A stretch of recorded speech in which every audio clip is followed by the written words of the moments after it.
I have to warn you just a little bit because, well, we've heard it in the plenary session, we need to go outside our comfort zones, maybe.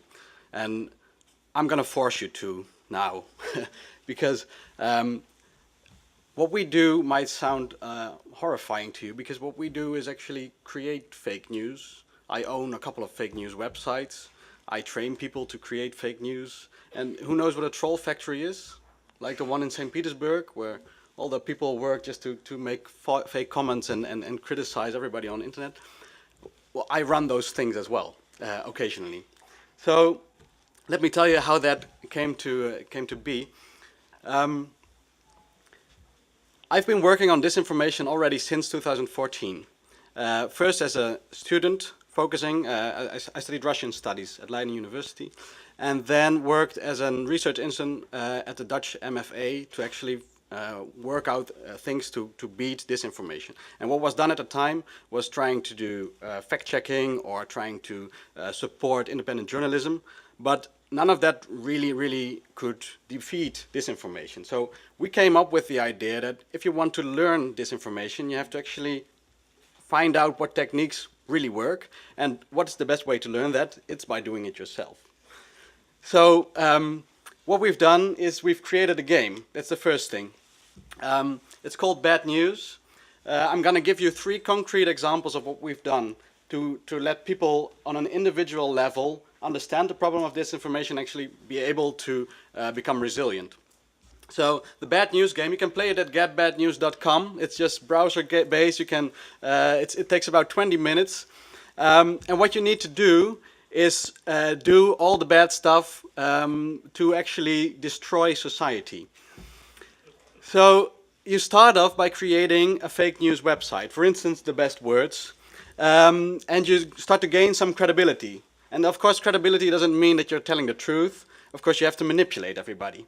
So you can buy followers. You need to get as much followers as possible eventually.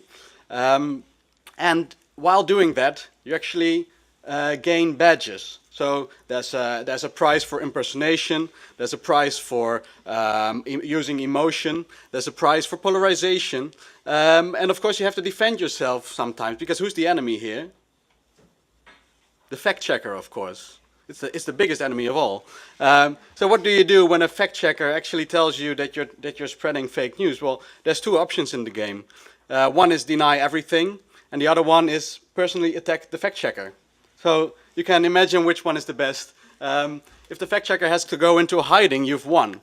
So what we've been doing with this game is letting people cross their own ethical boundaries. And giving them feedback and humor at the same time, so that they understand that what they're doing is completely wrong, but it works. And they can start to understand the techniques that they've used in the game while seeing it in real life. And you may still think that I'm a horrifying person, but we've done this together with the University of Cambridge.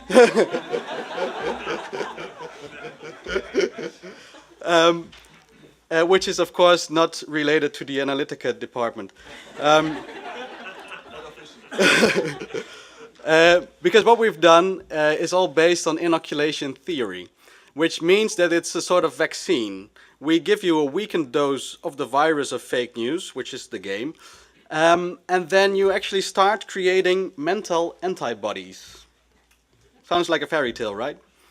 Well, we've worked into our game a survey.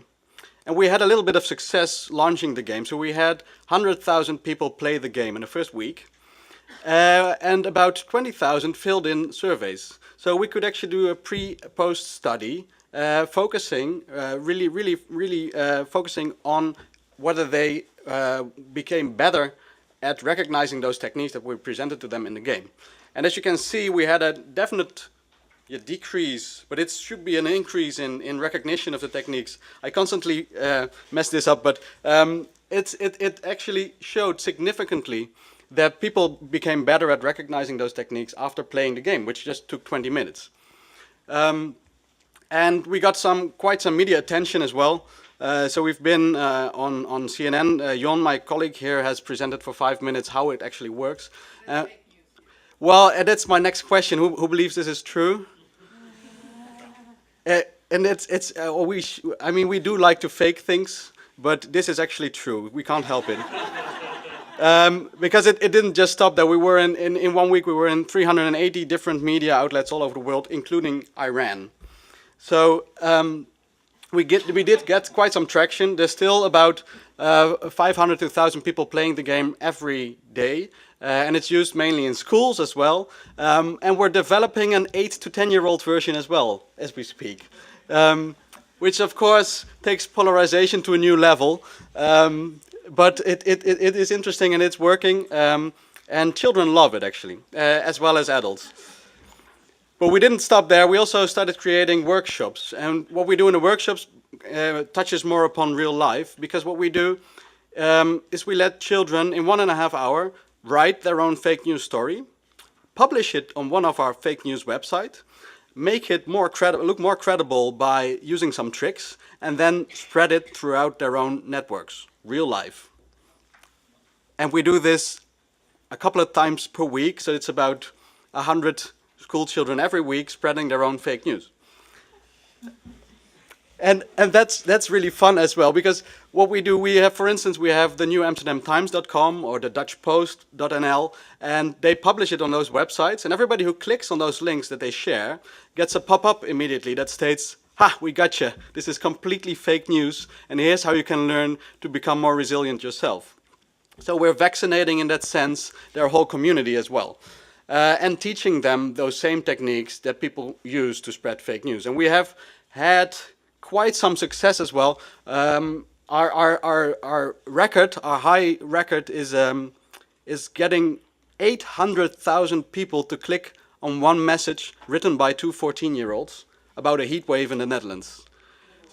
About a heat wave in the Netherlands, and that's 5% of the Dutch population who clicked on that message, written by two 14-year-olds. So it shows how easy it is to spread fake news, and it shows how interesting it is actually to make it into a vaccine that actually will work against itself. And we're training trainers now as well to give our workshops, which is really popular. But we didn't stop there as well, because we thought we need to understand how those troll factories work. And you can't really do that by reading stuff that people write about stuff they think they might have heard from someone else, and nobody really likes to talk about working inside a troll factory. So we actually organized the first annual Supreme League of Masters of Disinformation in The Hague. And we didn't do that alone as well. We flew in an expert. You see here Lyudmila Savchuk, who is actually a former employee of the Russian troll factory in St. Petersburg. So we flew in a Russian troll to help us build the first Dutch troll army. I have to admit, she's not really a troll. She's actually a research journalist who went undercover there. So she was a journalist before she became a troll. But we wanted her troll qualities for us. So what we did was, in one day, try to build the first Dutch troll army and combine that with setting up a campaign. And of course, what better target than the EU? Oh, there's the message. So I'll show you, and now I can't. Yes. So we had some nice T-shirts as well.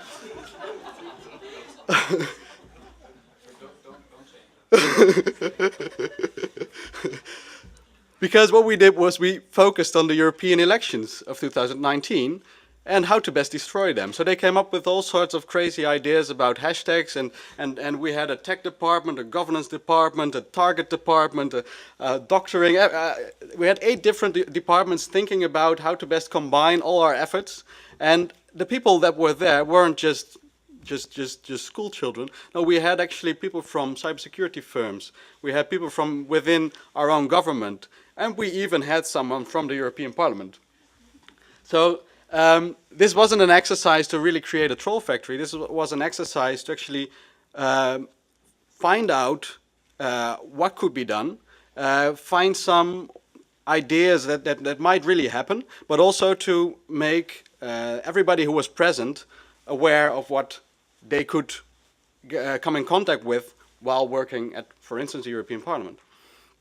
And that was quite successful, and we've repeated that recently.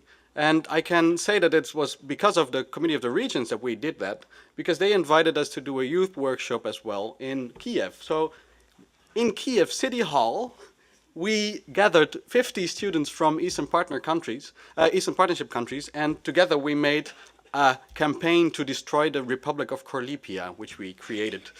And then they had to present that to the members of Korlip to show what disinformation campaigns could do. And they also had to come up with ways to defeat their own campaign, which they found the most awful thing they had to come up with that day. But it did really, it was a really interesting day, because you get a lot of insights that you couldn't come up with yourself. And you really train people to think like the bad guy, which makes the trigger inside your own head grow bigger, so that you can really recognize things when you're being misled. So after this session, please go to getbadnews.com and become resilient yourself and become the best fake news monger there is. Thank you.